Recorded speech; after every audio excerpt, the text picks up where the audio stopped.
Well, today we're on page 34 in Guitar Landscapes, and we're going to be talking about key signatures.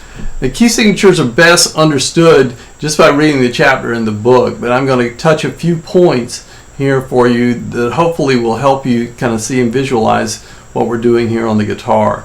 So our flat keys begin with the key of F. So here's an F major scale.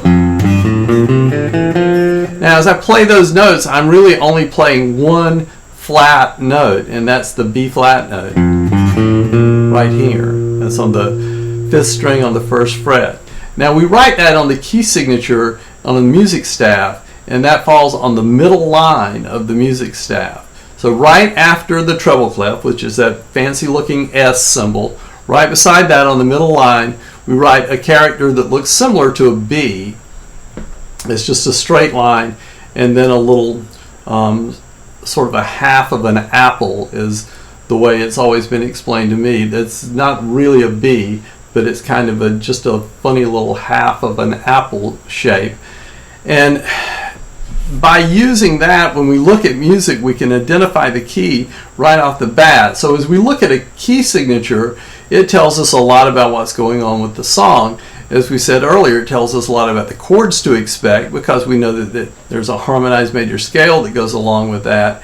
And then we know which chords are likely to be flatted chords or which notes are likely to be sharp chords because of what the key signature says. And the same thing with notes as well. So it can help you from an improvising standpoint, it can help you from a note reading standpoint.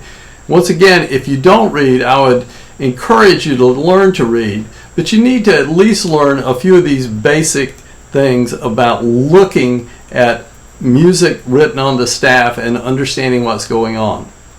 So our flat keys continue to have additional flats as we go to other keys. So for instance, B flat, it has a B flat and an E flat, and the B flat is written first, and then the E flat is written next. And then the key of E flat is going to have 3 flats, and the key of A flat is going to have 4 flats.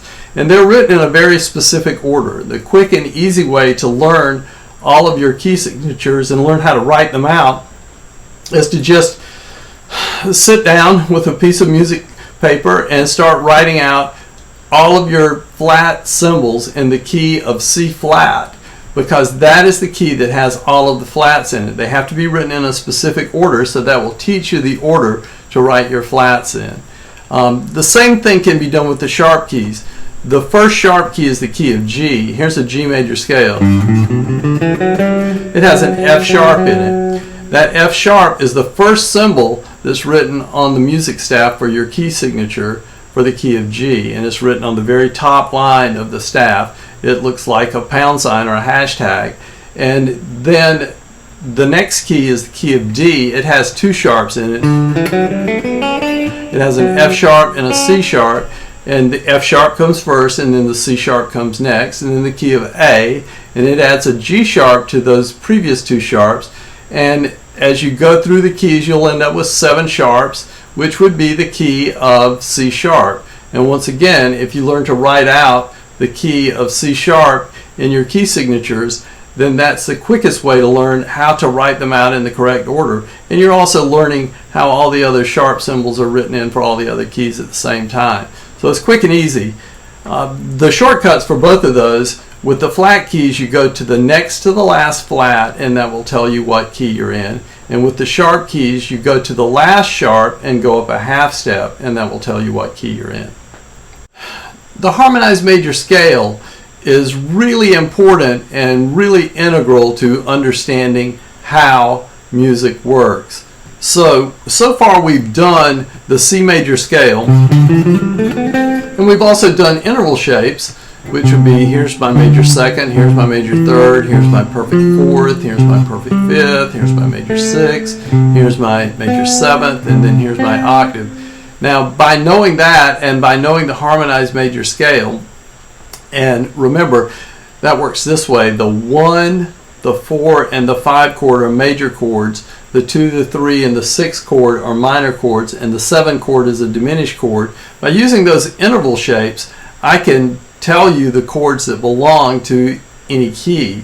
So for instance, if I'm in the key of C and I want to know what the 4 chord is, well, this is a C note, C, D, E, F. There's my F interval shape, the perfect 4th shape, I should say. So we have C going to F. That is a perfect 4th, and I know that 4 chords are major chords. So I know that in the key of C I have a C chord and I have an F chord. And that interval shape is going to remain true for any key. So for instance, if I'm in the key of G, here's a G chord, and then here's a C chord. 1, 2, 3, 4. That's my 1 chord, and that's my 4 chord. This is easier to do with bar chords. So if you don't know bar chords, it's definitely something you'll want to learn, because you can see how the shape remains the same no matter where I play. So bar chords are really important and helpful in getting the visual representation down on the guitar. That's why a lot of guitar players may not even know the names of the chords they're playing. They just know that this shape goes to that shape, goes to that shape, and now I'm in the key of G because this is my 1 chord, this is my 4 chord, and this is my 5 chord. Now, memorizing this in the real world so you can communicate with other musicians on other instruments, say the piano player or the saxophone player or the violinist or whoever you might be playing with, becomes really important.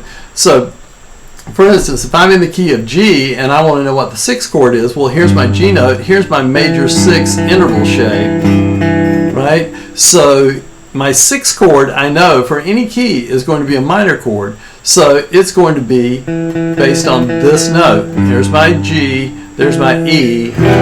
So now if I play an E minor chord, that's my 6th chord in the key of G. So you can see how important it is to relate those interval shapes to the chords that you know in the harmonized major scale, and all of these things work hand in hand. This would also tell you the scale you could write your song out of. It would also tell you the scale you could improvise with as well. So memorizing it becomes very important. I'd advise you to find a friend who wants to memorize this information and work with them. Basically what you want to do is quiz each other. You can also make note cards, write key of G, 6th chord on one side, and then write the answer on the other side, and you can test yourself that way. So really important information to memorize. I hope this is helping you. Keep working through the book, keep working through the workbook, and remember, you can get all of that information at the website, which is Guitar-Gps.com. And I'm Wayne Cockfield. I hope you've enjoyed this video, and I'll see you in the next video.